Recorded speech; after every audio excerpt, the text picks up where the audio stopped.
It is better to offer no excuse than a bad one. We must consult our means rather than our wishes. Worry is the interest paid by those who borrowed trouble.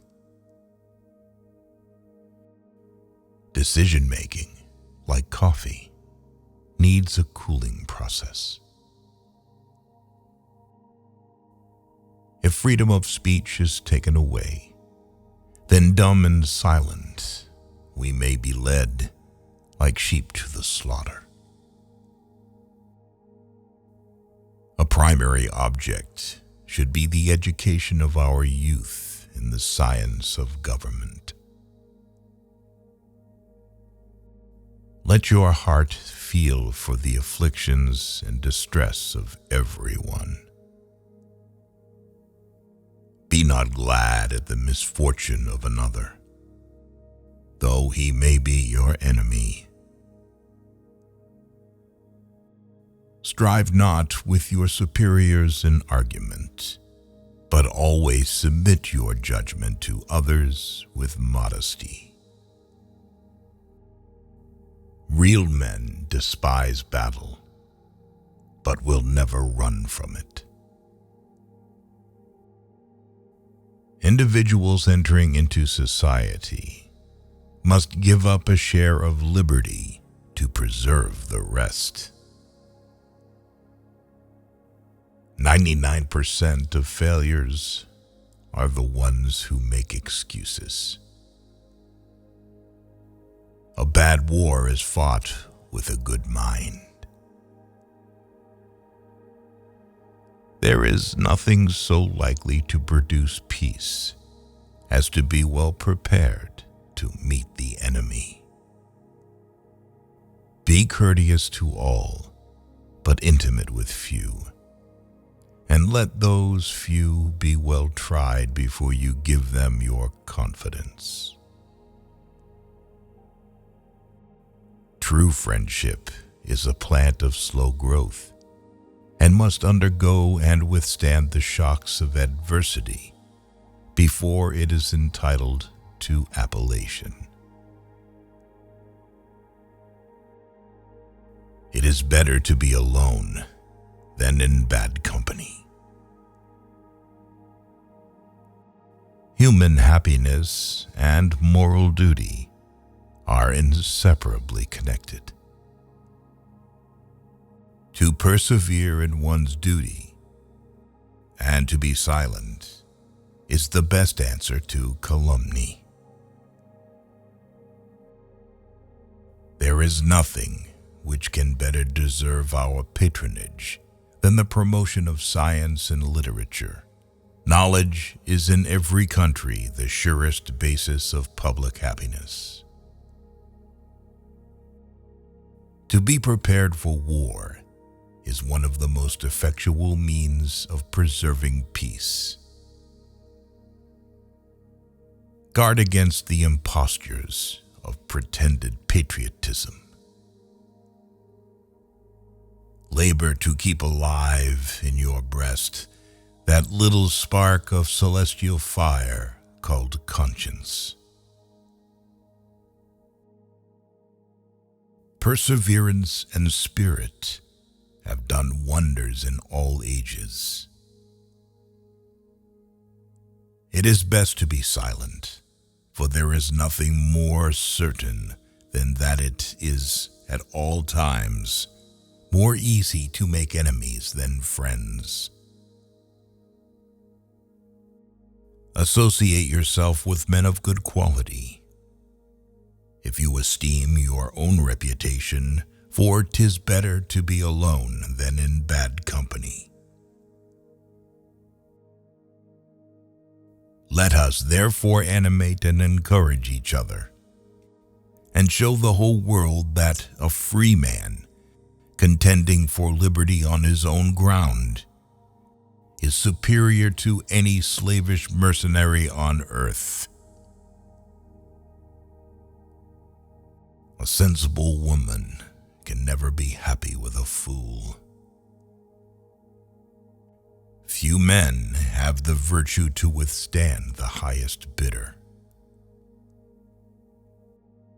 Happiness depends more upon the internal frame of a person's own mind than on the externals in the world. Experience teaches us that it is much easier to prevent an enemy from posting themselves than it is to dislodge them after they have got possession. The harder the conflict, the greater the triumph. The turning points of lives are not the great moments. The real crises are often concealed in occurrences so trivial in appearance that they pass unobserved. As mankind becomes more liberal, they will be more apt to allow that all those who conduct themselves as worthy members of the community are equally entitled to the protections of civil government. To encourage literature and the arts is a duty which every good citizen owes to his country. A knowledge of books is the basis upon which other knowledge is to be built. Paper money has had the effect in your state that it will ever have to ruin commerce, oppress the honest, and open the door to every species of fraud and injustice. Discipline is the soul of an army. It makes small numbers formidable, procures success to the weak, and esteem to all. Those who have committed no faults want no pardon. We are only defending what we deem our indisputable rights. We should not look back unless it is to derive useful lessons from past errors, and for the purpose of profiting by dearly bought experience. No punishment, in my opinion, is too great for the man who can build his greatness upon his country's ruin. The common and continual mischiefs of the spirit of party are sufficient to make it the interest and the duty of a wise people to discourage and restrain it.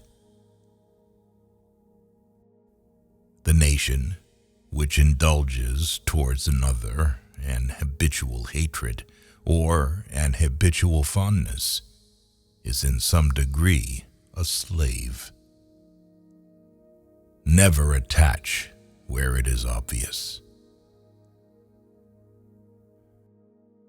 The great rule of conduct for us in regard to foreign nations is, in extending our commercial relations, to have with them as little political connection as possible.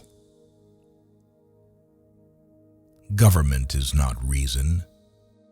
It is not eloquence. It is a force, and force, like fire, is a dangerous servant and a fearful master. In a good family, the husband is blind, and the wife is deaf. If to please the people, we offer what we ourselves disapprove of, how can we afterwards defend our work? Let us raise a standard to which the wise and honest can repair. The rest is in the hands of God. Avoid a man who pretends to be your friend. Freedom and property rights are inseparable. You can't have one without the other. Nothing is more essential than that permanent, inveterate antipathies against particular nations, and passionate attachments for others should be excluded.